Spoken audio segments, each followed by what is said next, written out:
शहर से बहुत दूर एक छोटा सा गांव बसा हुआ था। उस गांव के लोग खेती करके अपना जीवन व्यापन किया करते थे। इस गांव में शंभू नाम का एक किसान रहता था। गांव में शंभू की एक छोटी सी जमीन थी जिस पर वह खेती किया करता था। उसकी जिंदगी का एक ही सपना था कि वह अपनी जमीन पर अच्छी फसल लगाए और अच्छा मुनाफा कमाए, जिससे वह अपने परिवार के सारे सपने पूरे कर सके। शंभू के परिवार में उसकी एक बूढ़ी माँ और उसकी पत्नी शंकुतला रहती थी। शंभू के पास एक बैल था जिसका नाम हीरा था।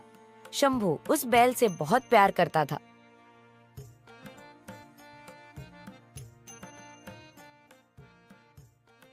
तू जल्दी जल्दी यह हरी हरी घास खा ले, उसके बाद हमें खेतों पर भी जाना है।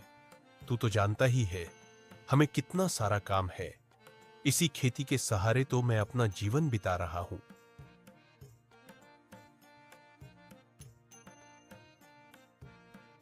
अच्छा शकुंतला, तुम जल्दी से मेरा खाना बांध दो। मैं हीरा को लेकर खेतों पर जा रहा हूं। जी, मैंने आपका खाना पहले से ही बांध दिया है। अभी लेकर आती हूँ।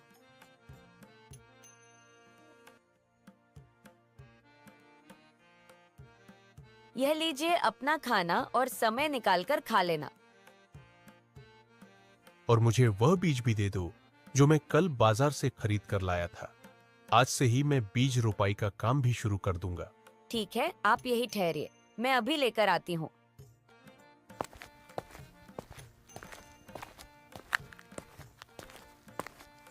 यह लीजिए आपके बीज।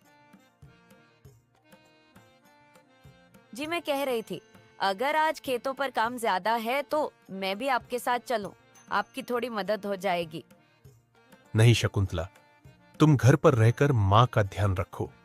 खेत की चिंता मत करो, वहां मैं संभाल लूंगा।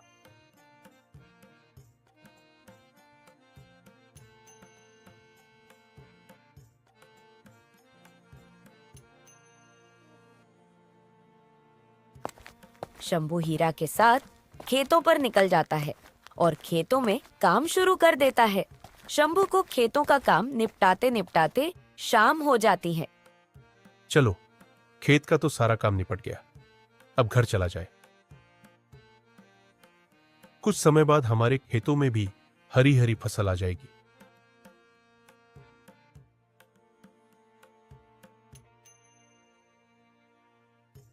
जी, खेतों का सारा काम निपट गया ना? खेतों का सारा काम निपट गया, अब तो बस फसल आने की देर है। ऐसे ही कुछ महीने बीत जाते हैं और शंभू की फसल पककर तैयार हो जाती है।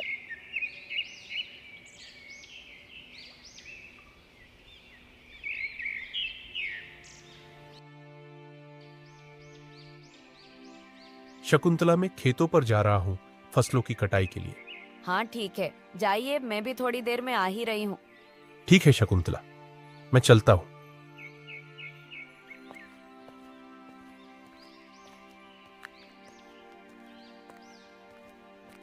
शंभू खेतों पर पहुंचकर फसलों की कटाई का काम शुरू कर देता है। दोपहर के समय घर का सारा काम खत्म करने के बाद शकुंतला भी खेतों पर पहुंच जाती है।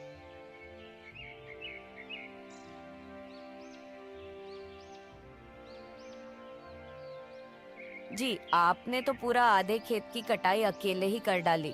हाँ शकुंतला, वह मौसम का कुछ पता नहीं है ना कि कब बरसात हो जाए, इसलिए जितना जल्दी हो सके सारी फसल की कटाई हो जाए तो अच्छा रहेगा।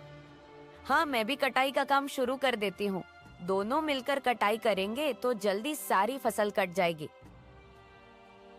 ऐसे दोनों मिलकर फसलों की कटाई का काम फिर से शुरू कर देते हैं और रात को दोनों सारा काम निपटाने के बाद घर आ जाते हैं।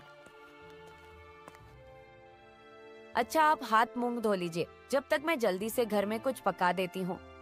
बहू, तू खाने की चिंता बिल्कुल मत कर, मैंने पहले से ही खाना पका दिया है। जा शंभू, हाथ मुंह धो ले, और बहू तू रसोई में से सबके लिए खाना परोस ला। ऐसे सारा परिवार मिलकर एक साथ खाना खा लेता है।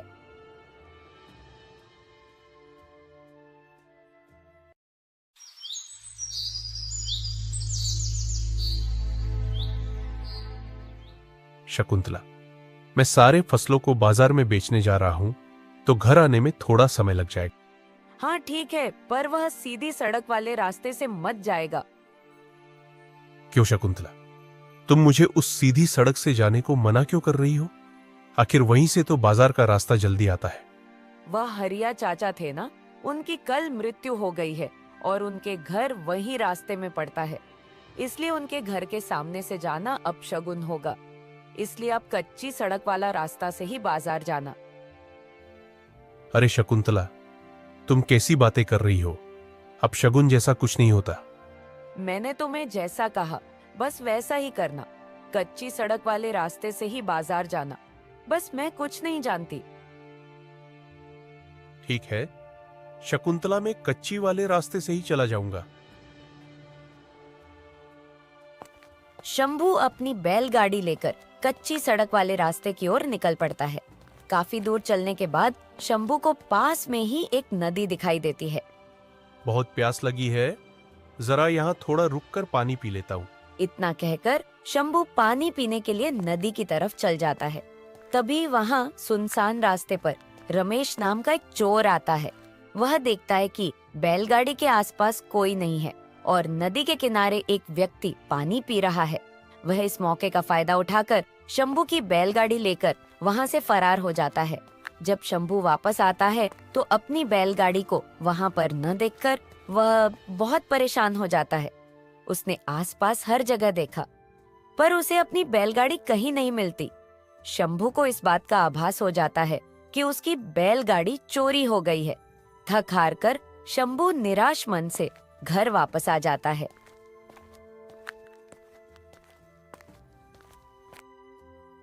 अरे आप इतनी जल्दी कैसे आ गए? और बैलगाड़ी कहाँ है? फसल इतनी जल्दी बिक गई क्या? जरूर आप पक्की सड़क वाले रास्ते से ही गए होंगे। मैंने आपको मना किया था ना कि आप उस रास्ते से मत जाना। शकुंतला, तुम्हारी कच्ची सड़क के रास्ते के चक्कर में हमारी बैलगाड़ी चोरी हो गई। पता नहीं कौन हमारी बैलगाड़ी चोरी करके ले गया। हे भगवान, यह क्या हो गया? अब हम सेठ धनीराम का ब्याज कैसे भरेंगे? हमारी इतनी महीनों की मेहनत सब एक चोर चुरा के ले गया। तभी वहाँ पर सेठ धनीराम आ जाता है। ला शंभू, इस महीने का ब्याज जल्दी से दे दे। आज मुझे बहुत काम है। ला थोड़ा जल्दी कर दे। मालिक, अभी कुछ दिन और रुक जाइए, मैं आपको आपके पैसे दे दूंगा। अभी फसल नहीं बिकी है। देख शंभू, ये सब मैं कुछ नहीं जानता। तेरी फसल बिके या न बिके, मुझे इससे कोई लेना देना नहीं। मैं 1 हफ्ते बाद फिर आऊंगा। उस समय मुझे मेरे ब्याज की रकम चाहिए, वरना तेरा ये घर और साथ ही ये तेरा बैल दोनों मेरे हो जाएंगे। धनीराम की बात सुनकर शंभू और शकुंतला दोनों परेशान हो जाते हैं। शंभू सेठ धनीराम की बातों का कोई जवाब नहीं देता।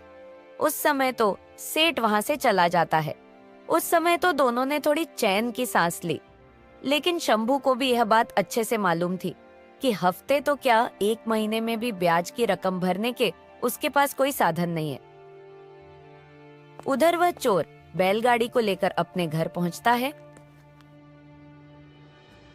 हे राम, अब यह किसकी फसल अब चुरा कर ले आए हो? अरे चंपा, कभी तो ढंग से बोल लिया करो। चोरी करना भी बहुत मेहनत का काम होता है। अगर पकड़े गए ना तो बहुत पिटाई पड़ती है और फिर जो दर्द उठता है, 1 महीने से पहले आराम नहीं मिलता। तो ऐसा काम करते ही क्यों हो? मेहनत करो और यह चोरी करना बंद कर दो। क्यों अपने साथ साथ हमें भी पाप का भागी बना रहे हो? देख लीजिए, मैं एक बात कह देती हूँ, हमें आपके चोरी का माल नहीं खाना है। अगर आप मेहनत करके कुछ खिला सकते हो तो ही हमें खिलाना, वरना यह चोरी के माल से तुम ही अपना पेट भरो। मैं और मेरे बच्चे भूखे सो जाएंगे, मगर तुम्हारे चोरी की माल से अपना पेट नहीं भरेंगे। चंपा, तुम ऐसे क्यों बोलती हो? ये बच्चे केवल तुम्हारे ही थोड़ी ना है, ये मेरे भी बच्चे हैं। और तुम्हें नहीं खाना है तो मत खाओ, लेकिन कम से कम मेरे और मेरे बच्चों के बीच तो मत आओ। चंपा गुस्सा होकर घर में चली जाती है। भगवान जाने इस आदमी का क्या होगा। कितनी बार कहा है मेहनत कर लो, मगर इनके कान में तो जौ तक नहीं रेंगती। ऐसे ही 2 दिन निकल जाते हैं। अचानक रमेश के बच्चे की तबीयत बहुत खराब हो जाती है।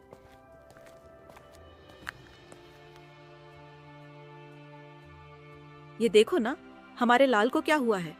कल रात से बहुत तेज बुखार है। गांव के वैद्य जी को बुलाकर दिखा भी दिया, मगर कोई फायदा नहीं।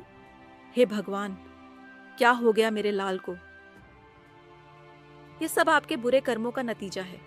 न जाने किस गरीब की बैलगाड़ी चुरा कर ले आए। जरूर उस गरीब की ही हाय लगी है हमें, तभी हमारे लाल की आज ऐसी हालत हुई है। एक बात आपको साफ साफ कह देती हूँ, अगर मेरे लाल को कुछ भी हुआ ना, तो मैं भी गंगा मैया में डूबकर अपनी जान दे दूंगी। चंपा, शुभ शुभ कहो। ऐसा कुछ नहीं होगा। मैं तुम दोनों को कुछ नहीं होने दूंगा।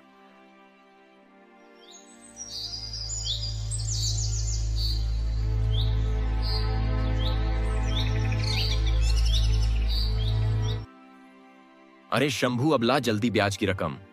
पूरा हफ्ता निकल गया पर तू मेरा ब्याज देने नहीं आया। चल अब जल्दी से निकाल ब्याज की रकम। मालिक, ऐसा ना करिए, मैं बहुत मजबूर हूं मालिक। अब तेरी कौन सी मजबूरी आ गई?